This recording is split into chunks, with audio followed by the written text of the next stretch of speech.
us up all night.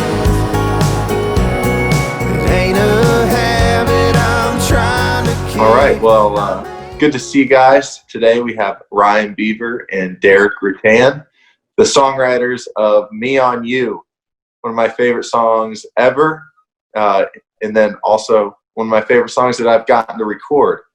I feel like I got into this to record songs like that. That was kind of the first feeling I got when I heard the song and the demo that Ryan sang on for the first time. I was like, I hope I get to record songs like that. So thank you guys. You're welcome, man. Thank you for recording it. Yeah. Can you guys talk about the day you wrote it at all, and how long ago was that? What it was like when that title came, the melody, any of those things? Can you guys expand on that? Well, I'll go first, I guess. Jump in, Ryan, if I get any of this wrong, which I probably will. But I think that it was, I actually looked it up this morning. It was March of 2016 that we wrote this. Yeah.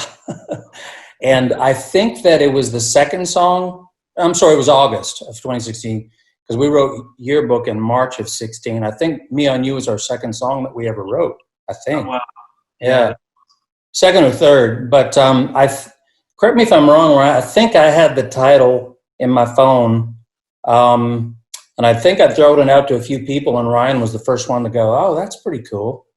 And yeah, we picked it up and ran with it. Yeah, I mean, there's so much of, melodically, I think there's so much of Ryan Beaver in this song. I mean, he's really one of my favorite singers in town, and I know he is yours too, Teddy. But Ryan, you brought so much to this melodically, and especially in the chorus. And I don't know, man, it was a fun day, and yeah, it was cool. Yeah, absolutely. That's crazy. It was that long ago. I know. The first couple times Deric and I got together, I felt like we hit home runs, and you can't predict what writes are going to be like, but we definitely have had a chemistry with writing, and I've learned a tremendous amount writing with Deric. And some of my favorite songs, over the years, I've gotten to do with Deric. And so this was one of those, absolutely, it was your title. I remember thinking like, well, that's a strange title, but yeah. The more you talked about it, the more I was into it. And I love the idea of, the whole love drug thing. Yeah. So when we got onto that, I remember, I just remember it being a very easy day, and those melodies, they just stuck out. It was pretty infectious. I remember it's hard to shake that song. So, so yeah, it was easy, fun. And I remember it remained, like, after we wrote it, it kind of, it was one of those songs that kind of keeps in your, like you said, it kind of keeps in your head, and it kept kind of being in my head. I kept singing it around the house, and then when we demoed it, I mean, same thing. I mean, the demo band just seemed to bring it up to that next level. And but I actually listened back to the original. I've got 3 fragments of work tapes on my phone this morning. I listened back to them. Oh, wow. You could kind of hear and I'll send them to you afterwards, Teddy, if you want to hear the original voice memo. But it was just kind of cool hearing the different stages, because we wrote the chorus first, and then we had the verse melody but no lyrics. So there's one of me just kind of doing like the verse melody, 0 lyrics, and then singing the chorus.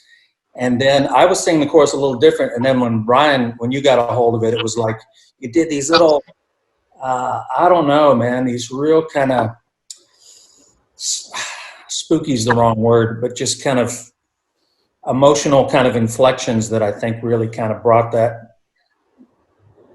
We're very true to kind of the meaning and kind of the undercurrent that was running through that idea in that song the whole time. So yeah, pretty cool. Pretty neat to see the evolution of it. It's got a haunting thing about it for sure. And, I'll say this, Teddy, Deric and I talked about it. We were not sure about the falsetto thing, because it tends to scare singers away from doing something, because they think, I love this, but I got to do this every night or whatever.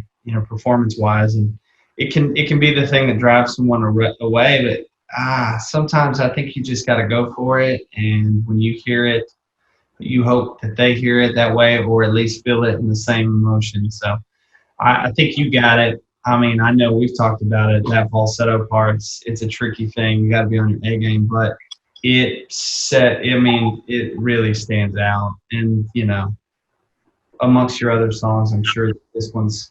I don't know. You tell me. You guys just covered like everything I wanted to talk about. All in.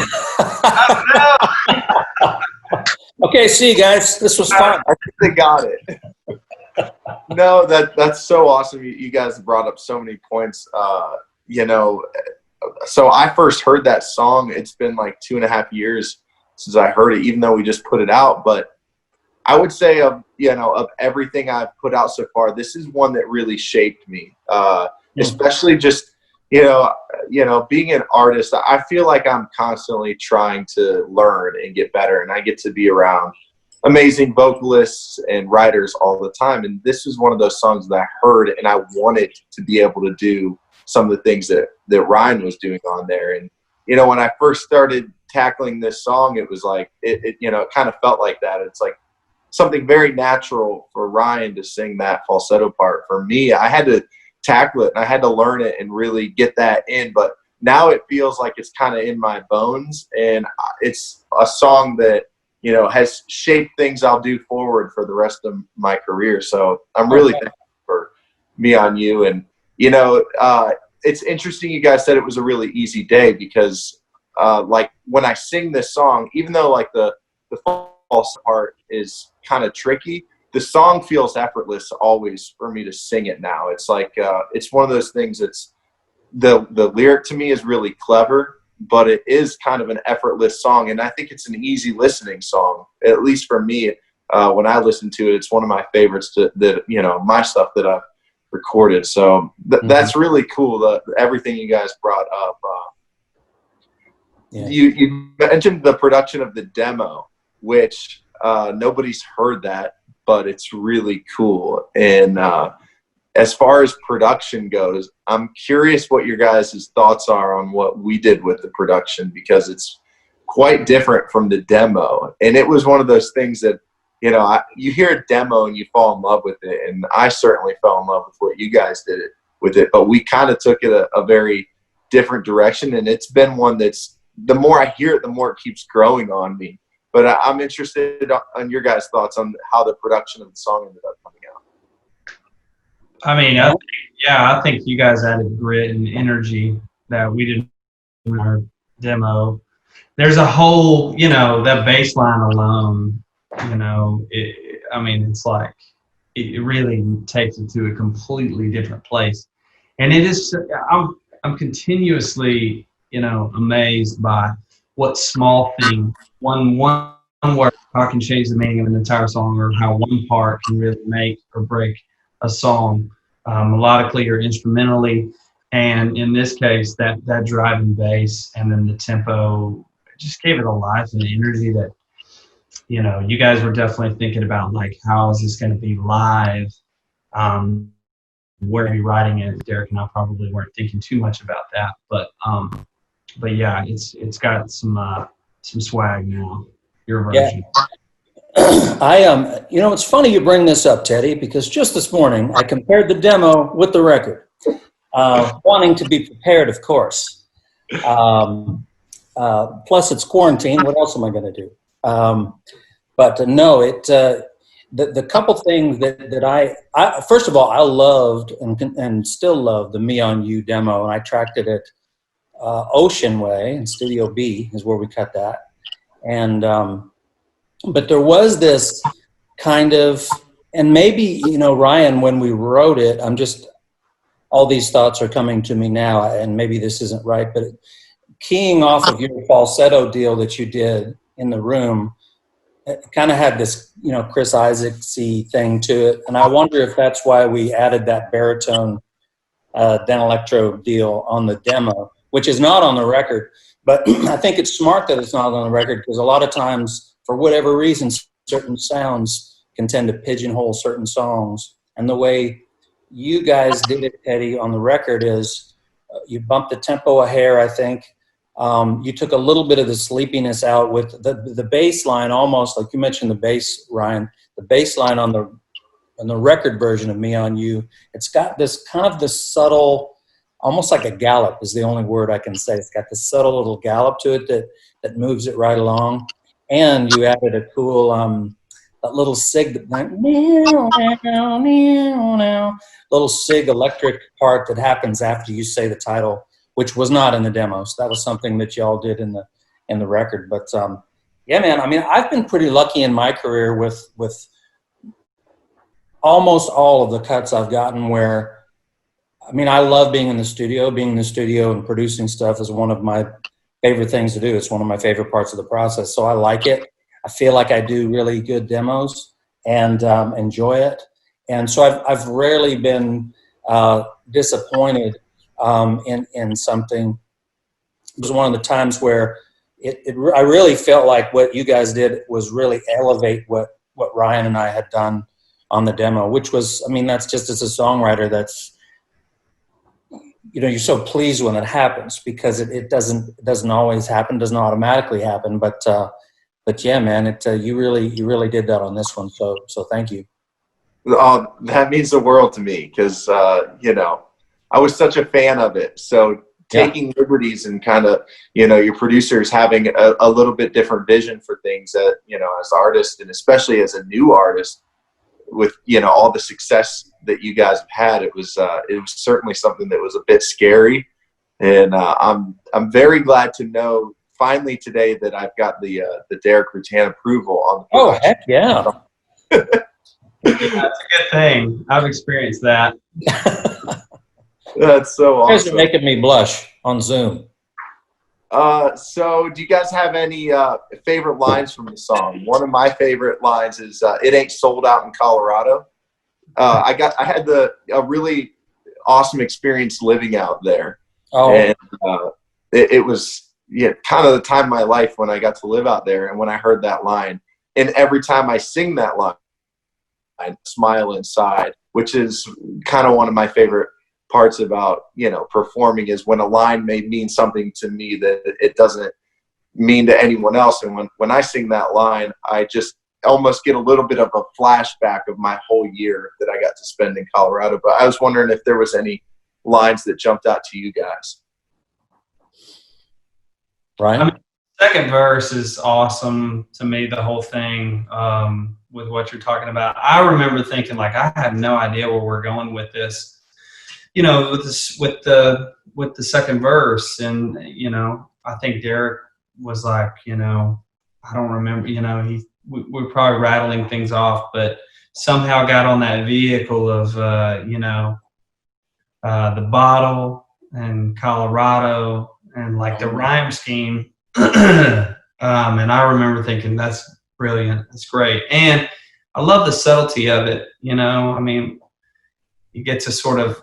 You know, these songs feel like a picture, a Polaroid to me. So you look back on it and it says something about the time period. And so this is one of those where we'll look back and, you know, it's like, oh yeah, I remember what it was like to live through that time period. And then, you know what I mean? A line like "It ain't sold out in Colorado" says so much. And it's like little bits of they're like little treasures for the true listeners out there. Some people just, you know, they just sing along with the lyric and they just let it go. But, you know, other people may be more intentional about their listening and they can pick up on all the stuff, all the little nuances. So, yeah, I agree with you. I love that. You know, we got no prescription pill that you pop and swallow in there. That was kind of fun. But and also I like that we got the word speculation in there. You don't often hear the word speculation in a country song. You know, that was in the second line too. Girl, do you hear what they're saying? All this small town speculation or speculating, whatever it was. Yeah. No, I mean, you're right. There are certain words that maybe should never be in songs, and then some you're constantly trying. And right. You know, when you do something like that, you're like, I'll be damned. I can't believe it. That's right. It just slid in there so nice. That's so awesome. I'll tell you something else funny. I have this little, I don't think I've ever said this out loud to anybody before, but I've got this system when I write where I put, when we sing songs into our phones, and as a voice memo, when I title a song, if I'm not sure that it's done, I'll put, me on you, end of day one.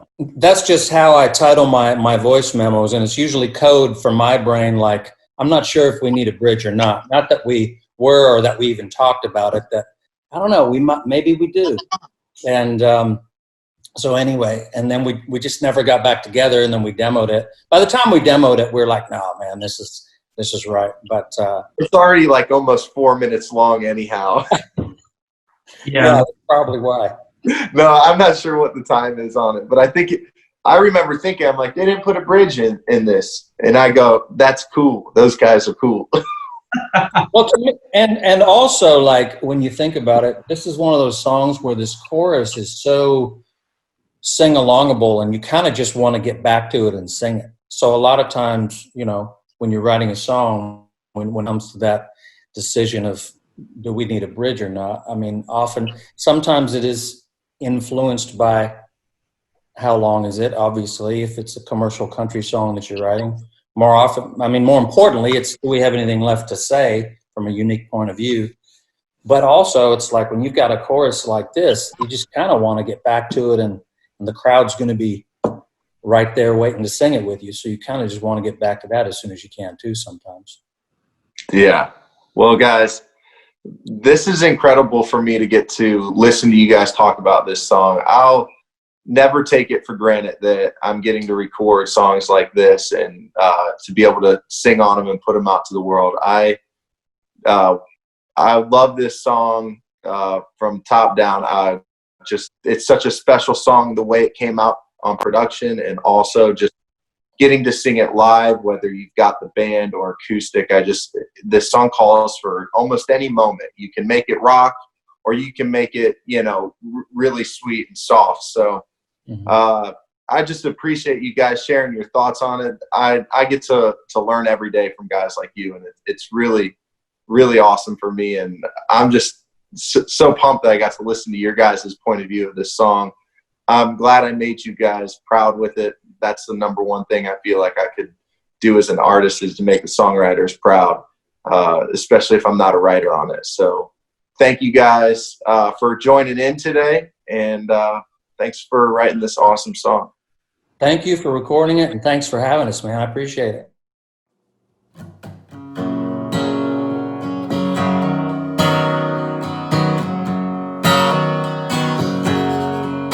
Girl, have you heard what they're saying? All that small town speculating, that I've been going to dark places every night. Yeah, I got red eyes when they see me, but I know they don't believe when I say I ain't been sleeping, but I'm alright. This up all night ain't a habit I'm trying to kick. I may be high, but it ain't like what they think. All this need a can't quit looking for the next fix. Fool I've turned into. That's just me, girl. Me on you. This kind of buzz you can't find in a bottle. No prescription pill that you pop or swallow. It ain't sold out in Colorado. Ain't no drug like your love. This up all night. It ain't a habit I'm trying to kick. I may be high,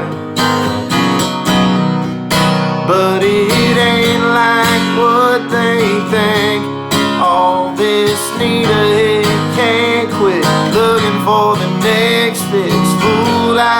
turned into.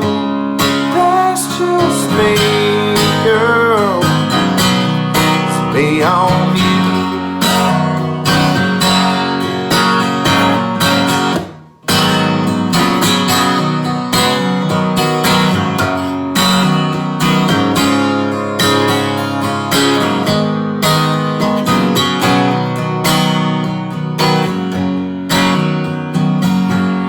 This up all night. Well, it ain't a habit I'm trying to kick. I may be high, but it ain't like what they think. All this neither, it can't quit. Looking for the next fix. Fool I've turned into. That's just me, girl. Me on you. Yeah, that's just me, girl. Me on you.